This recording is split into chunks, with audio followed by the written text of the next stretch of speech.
नमस्कार साथियों, सब कैसे हो। एक बार फिर से आपका अभिज्ञान कोचिंग क्लासेज में स्वागत। कैसे हो सब। मैं आशा करता हूं कि आप सब अच्छे व स्वस्थ होंगे, आपकी पढ़ाई भी अच्छी चल रही होगी। हमारा जो टॉपिक चल रहा था वो टॉपिक राजस्थान की प्रमुख सभ्यताएं चल रही थी। राजस्थान की प्रमुख सभ्यताओं में हमने एक सभ्यता का जिक्र कर लिया और वो सभ्यता थी अपनी कालीबंगा। कालीबंगा का जिक्र हम लोग कर चुके हैं। आज जो हमारी सभ्यता रहेगी वो सभ्यता रहेगी पीलीबंगा और रंगमहल। इन दोनों सभ्यताओं का जिक्र करने वाले हैं। तो आइए हम जानते हैं कालीबंगा और पीलीबंगा के बारे में, रंगमहल और पीलीबंगा के बारे में। दोस्तों, पीलीबंगा के बारे में आपको ज़्यादा कुछ ध्यान नहीं देना है। पीलीबंगा जो सभ्यता है अपनी, इस सभ्यता में एक तो ये याद रखना है कि ये पीलीबंगा हमारी कहाँ है। हम सबको पता है पीलीबंगा अपने हनुमानगढ़ में, जिसका प्राचीन नाम भटनेर हुआ करता था। फिर याद रखना है इस सभ्यता के बारे में कौन सी नदी के किनारे, तो सरस्वती नदी के किनारे, ये याद रखना है। जो घग्गर नदी, इसका प्राचीन नाम सरस्वती नदी है। इस पीलीबंगा सभ्यता से आपको एक चीज याद रखनी है, अवशेष क्या मिले हैं, क्या मिले यहां से। तो याद रखना, एक तो मिला है रामदेव का मंदिर, रामदेव जी का मंदिर मिला है आपको। कौन सी सभ्यता से? पीलीबंगा सभ्यता से रामदेव जी का मंदिर मिला है। एक यहां से आपको एक चीज और मिली है, वो मित्रों पीपल के वृक्ष का साक्षी। यहां से आपको क्या मिला है? पीपल का एक वृक्ष मिला है। बस दो ही बात याद रखनी है, ज्यादा इसमें कोई याद रखने वाली बात है नहीं। देखो, पीलीबंगा आपके हनुमानगढ़, रामदेव जी का मंदिर मिला है यहां से, और एक पीपल का वृक्ष मिला है। बस इतनी सी बात याद रखनी है। अब हम चलते हैं, जो अगली अपनी जो सभ्यता रहेगी वो सभ्यता रहेगी रंगमहल सभ्यता। रंगमहल, ये जो रंगमहल सभ्यता है ये आपके हनुमानगढ़ में है। हनुमानगढ़ कहाँ है? हनुमानगढ़ में। अगर इसकी बात करूं मैं उत्खनन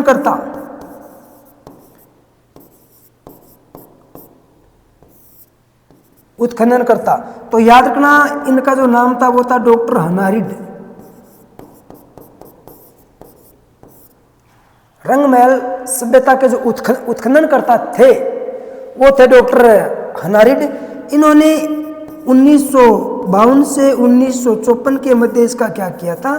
उत्खनन किया था। सन 1952 से 1954 के मध्य उत्खनन किया गया था रंगमहल सभ्यता का। इस रंगमहल सभ्यता में आपको आगे और क्या याद रखना है वो सुनो। इस रंगमहल सभ्यता के बारे में जानकारी मिलती है कि ये जो अपनी रंगमहल सभ्यता ना, ये 3 बार बसने का और 3 बार उजड़ने का प्रमाण मिलता है यहां से। कि ये जो सभ्यता ना, एक बार बसी है, उजड़ गई, दूसरी बार बसी है, उजड़ गई, तीसरी बार बसी है और उजड़ गई। तो ऐसी अपनी सभ्यता कौन सी है?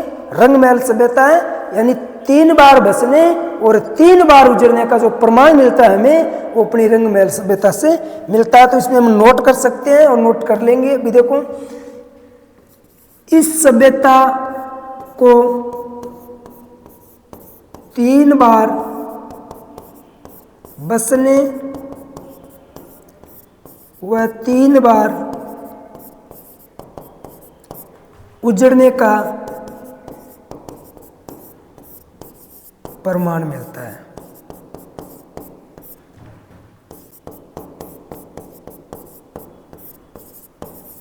कौन सी सभ्यता होगी अपनी? रंगमहल जो सभ्यता है, इस सभ्यता को 3 बार उजड़ने, 3 बार, कितनी बार? 3 बार तो बसने व 3 बार उजड़ने का जो प्रमाण मिलता है वो अपनी रंगमहल सभ्यता से संबंधित है। इस बात का भी आपको ध्यान रख लेना है। फिर इसी सभ्यता की मैं अगर आगे बात करूं, यहाँ के जो मर्दबांड है वो लाल और गुलाबी रंग के मिले हैं। दोबारा देखना, यहाँ की बात करूं मैं मर्दबांड, जो मर्दबांड है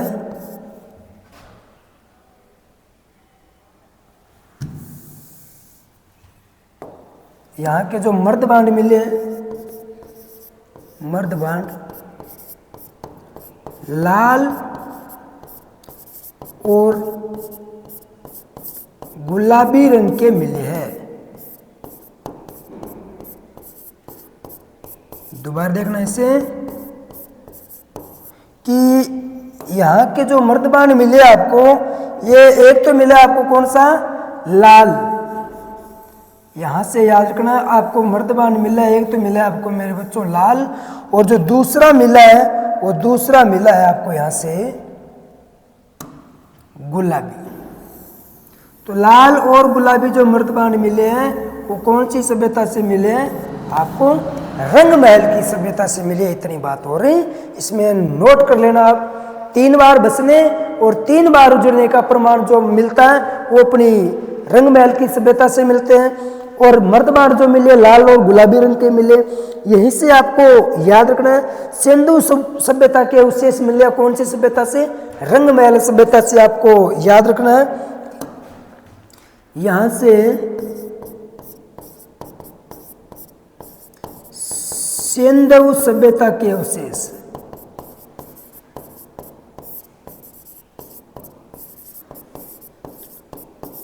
अवशेष प्राप्त हुए। कालीबंगा जो अपनी रंगमहल जो अपनी सभ्यता है, इस सभ्यता से आपको क्या मिला है, यहाँ से सिंधु सभ्यता के अवशेष मिले हैं, और कुषाण कालीन सभ्यता के भी क्या मिले हैं, अवशेष मिले हैं। ये सिंधु सभ्यता होगी। इसके बाद में आपको क्या करना है, कुषाण कालीन सभ्यता के अवशेष।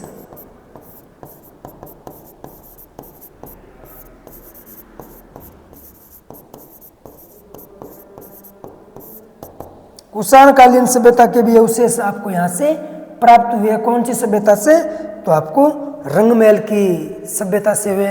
फिर इसी सभ्यता की अगर मैं बात करूं तो यहाँ पर मौर्यकालीन जो सभ्यता थी, इन मौर्यकालीन सभ्यता के भी क्या मिलते हैं आपको, अवशेष मिलते हैं। पूर्व गुप्तकालीन सभ्यता के भी क्या मिले, अवशेष मिले। ये भी आपको याद रखना। मैं लिख सकता हूं कि पूर्व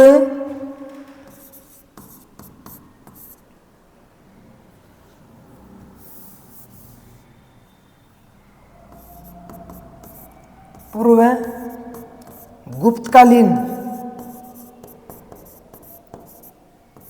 सभ्यता के अवशेष।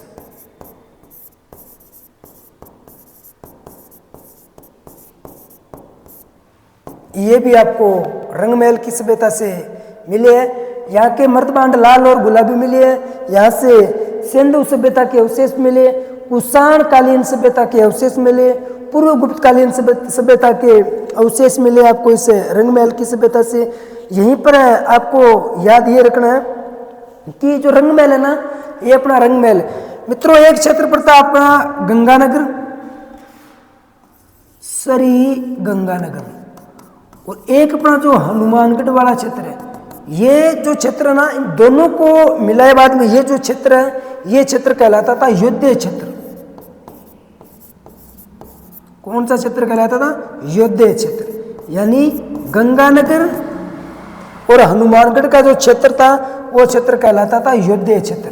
कौन सा क्षेत्र, योध्य। अगर मैं इस योध्य क्षेत्र की बात करूं, राजधानी कौन सी थी, योध्य क्षेत्र की जो राजधानी थी वो आपके रंगमहल थी। क्या थी, रंगमहल इनकी राजधानी थी, रंगमहल। दोबारा देखना, श्री गंगानगर और हनुमानगढ़ दोनों का जो क्षेत्र है, जो घग्गर नदी का जो भाग है वो घग्गर प्रदेश कहलाता है। यानी जो घग्गर प्रदेश है हनुमानगढ़ और गंगानगर का, वो प्राचीन काल में योध्य क्षेत्र के नाम से जाना जाता था। और उस योध्य क्षेत्र की जो राजधानी थी, वो राजधानी अपने कौन थी, अपने रंगमहल थी। ये आपको याद रख लेना, ये रंगमहल इनकी क्या थी, राजधानी थी।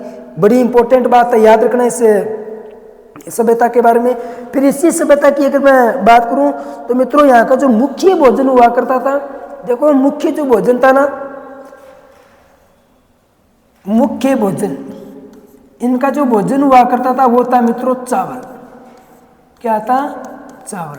तो जाहिर सी बात है भाई, यहाँ पर चावल की खेती की जाती थी, यानी खेती से भी परिचित है ये लोग, खेती भी करते थे।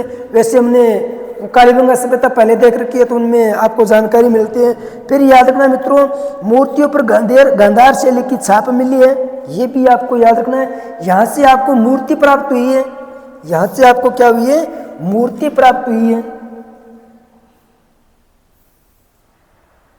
अभी देखना,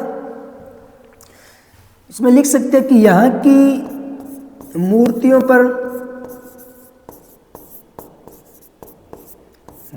पर गांधार शैली की छाप।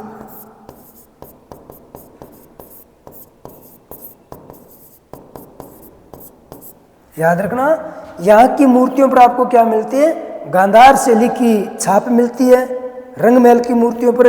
फिर इसी अगर मैं बात करूं, यहाँ से आपको कुछ पंचमार्क सिक्के भी प्राप्त हुए, ये भी याद रखना, पंचमार्क सिक्के प्राप्त हुए। कनिष्क सेकंड व कनिष्क तृतीय के काल के कुछ सिक्के प्राप्त हुए। तो इसमें हम लिख सकते हैं कि यहाँ से कुछ पंचमार्क सिक्के प्राप्त हुए, पंचमार्क सिक्के प्राप्त हुए।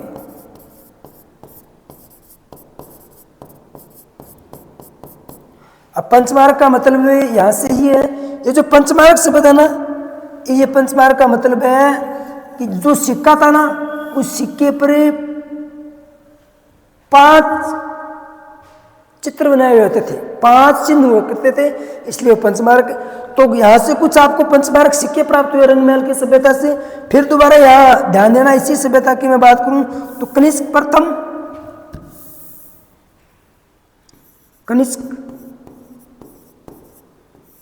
प्रथम व कनिष्क तृतीय के सिक्के प्राप्त हुए।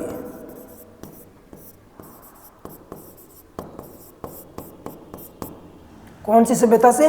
रंग महल सभ्यता से। देखो यहां से पंचमार्क सिक्के प्राप्त हुए वो अलग बात है, और कनिष्क प्रथम कौन है? कनिष्क प्रथम और कनिष्क तृतीय, इनके भी आपको यहाँ से सिक्के प्राप्त होते हैं। तो इस बात को भी आप याद रख लेना है। यही सभ्यता की मैं अगर बात करूं तो याद रखना, वासुदेव के काल के भी सिक्के प्राप्त हुए। शासक जो था वासुदेव के काल के सिक्के प्राप्त।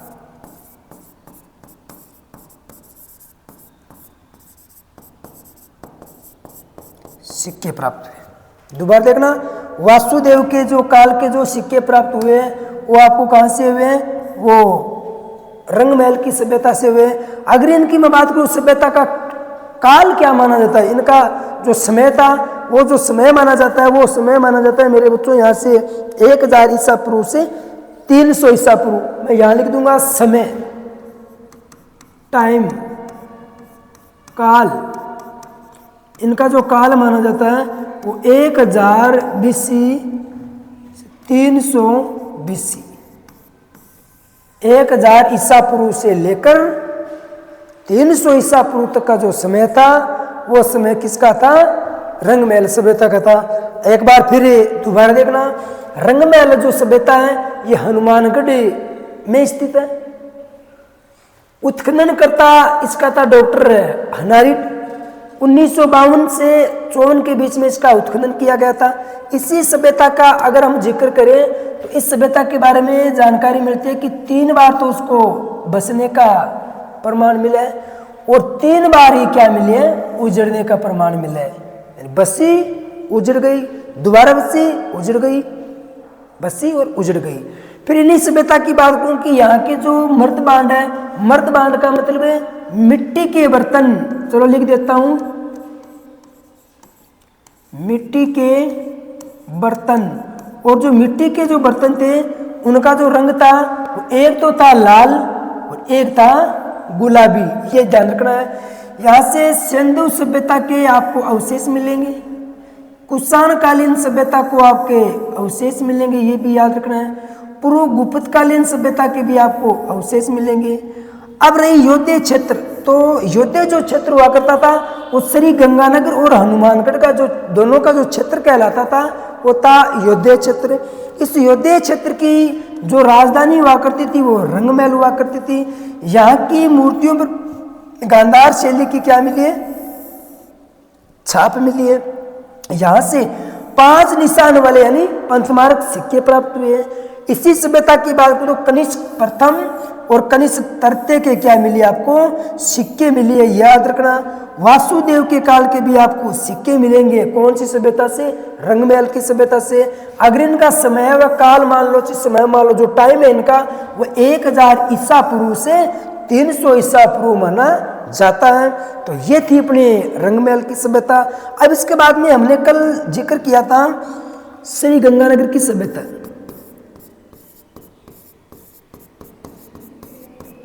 श्री गंगानगर की सभ्यता है।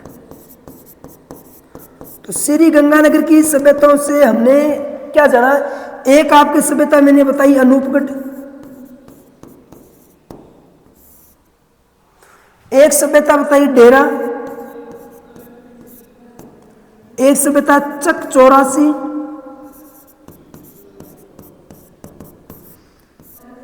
एक सभ्यता तरखान वाली। ये 4-5 सभ्यता, अनूपगढ़, डेरा है, चक 84 है, तरखान वाली है। ये सब जो सभ्यता ये आपके गंगानगर की है। फिर हमने की बीकानेर, और जो बीकानेर की जो सभ्यता है, बीकानेर की सभ्यता में एक जो सभ्यता आपकी है ये सभ्यता है पुंगल। कौन सी सभ्यता है, पुंगल या पुंगल। दूसरी जो सभ्यता वो है सावनिया। कौन सी है, सावनिया। एक जो सभ्यता ये होगी आपकी एक सोनथी सभ्यता। इस सोनती सभ्यता के बारे में आपको ध्यान इतना सा रखना है, इस सभ्यता के बारे में जो आपको जानकारी मिलती है वो ये मिलती है कि इसकी जो खोजकर्ता थे, तो खोजकर्ता में आपको ध्यान रखना है, इस सभ्यता के जो खोजकर्ता थे वो थे अमलानंद घोष। खोजकर्ता कौन है, अमलानंद घोष। और अमलानंद घोष के बारे में याद रखना, इसने कालीबंगा की भी खोज की है। तो जो कालीबंगा से आपको चीज मिली है, जितने भी साक्ष्य कालीबंगा से मिले वैसे भी थोड़े बहुत साक्ष्य आपको सोनती में मिले। और अगर उनका समय देखें तो लगभग सेम मिलता है। तो यानी इस कालीबंगा सभ्यता के बारे, सोनती सभ्यता के बारे में याद रखना, इस सोनती सभ्यता को कालीबंगा प्रथम के नाम से जाना जाता है। कालीबंगा प्रथम के नाम से जाना जाता है। इतनी बात याद रखना है। कालीबंगा प्रथम के नाम से जाना जाता है किसको, सोनती सभ्यता को कालीबंगा प्रथम के नाम से जाना जाता है। खोज इसकी अमलानंद घोष ने की थी। दूसरी बात, सावनिया नाम की सभ्यता भी पुंगल बीकानेर में है, और पुंगल भी कहाँ है, बीकानेर में है। तरखान वाली, चक 84, डेरा, अनूपगढ़ ये आपके श्री गंगानगर में हो जाएगी। अगर हम बात करें हनुमानगढ़, तो हनुमानगढ़ की हमने जिक्र कर लिया है। एक अपनी कालीबंगा जिनके बारे में भी हमने जिक्र कर लिया, दूसरी होगी पीलीबंगा जिनके बारे में भी हमने जिक्र कर लिया, तीसरी होगी आपके रंगमहल जिनके बारे में भी हमने जिक्र कर लिया। तो हनुमानगढ़ और गंगानगर और बीकानेर की सभ्यताओं का हम लोग जिक्र कर चुके हैं। अब जो हमारी अगली क्लास होगी, अगली क्लास में हम जो जिस सभ्यता का जिक्र करने वाले हैं मित्रों, सुनारी रही, गणेशवर रही, बेराट रही, आड़ रही, बालाथल है ना, तो रेड है, बहुत सारी सभ्यता, उनका हम जिक्र करने वाले अगली क्लास में। कैसी लगी क्लास? अगर आपको क्लास अच्छी लगी तो लाइक, शेयर और सब्सक्राइब करना, अपने दोस्तों तक पहुंचाना, पूरी क्लास देखना। धन्यवाद। जय हिंद।